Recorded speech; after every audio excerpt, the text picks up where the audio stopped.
So, guys, what's going on? So, here's another story about celiac disease drugs. Celiac disease drug market is set to grow by $1.1 billion, basically from 2024 to 2028. Higher consumption of gluten containing food boost the market. Basically, people are eating gluten, they're getting more gluten sensitivities, and more cases of celiac are being diagnosed. What's happening when you read this article is they're saying that a lot more people are having gluten sensitivity. And they're having gluten sensitivity with things like bloating and stomach swelling and imbalance and lack of appetite, all sorts of stuff that are common with celiac disease. The problem is that celiac disease is not being diagnosed. The doctors, if you ever go to a doctor and tell them you have celiac disease, they'll tell you, oh, it's so rare, of course you don't have it. They claim that 1% of the population overall has it. In reality, it's probably 2 to 3%, because there's a lot of people walking around that have celiac disease that don't know they have it, and either they never get diagnosed with it and they get other things, or they get diagnosed very late in life and they had it for the last 20 years before that. They say in this article, but 80% of the people that have celiac disease don't even know they have it. They're walking around with it. 80% of individuals remain undiagnosed.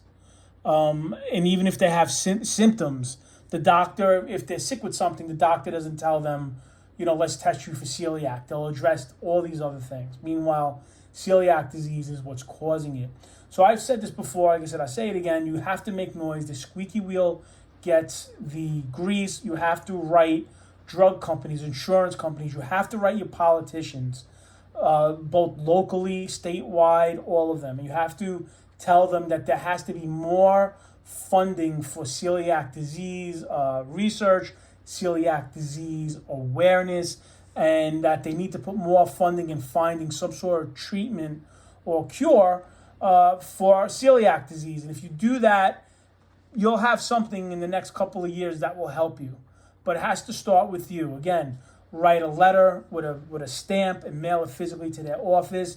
Call them on their phone if it's a politician. You could do that as well. I would do all of this. I would call them. I would send them an email. I would send them a physical letter with a stamp. I would contact them through their social media.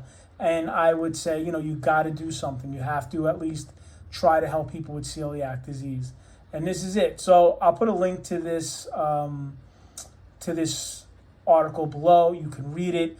If I was you, if you have somebody that has celiac, make videos about it. Make postings about it. Make people aware that this exists and they should get tested, because there are a lot more people with celiac disease than you know about. It just goes as something else. They get something else, and it's not, celiac is what's causing it.